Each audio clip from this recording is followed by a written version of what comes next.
Well, if you have CPR certification but haven't gone through your training in a while, it may be time for a brush up. The rules for these potentially life-saving techniques may have changed depending on when you last received your training.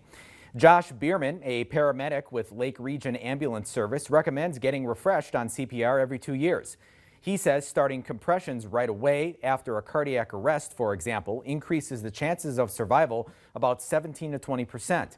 He says currently the standard is 30 compressions and then 2 breaths until an ambulance arrives. And how to use the AEDs that we're starting to see, thankfully, more and more frequently at businesses and gyms and schools and all that stuff that's used for cardiac arrest care in the public. Bierman says ambulatory services across the state host CPR training. They can include basic first aid as well as Narcan administration.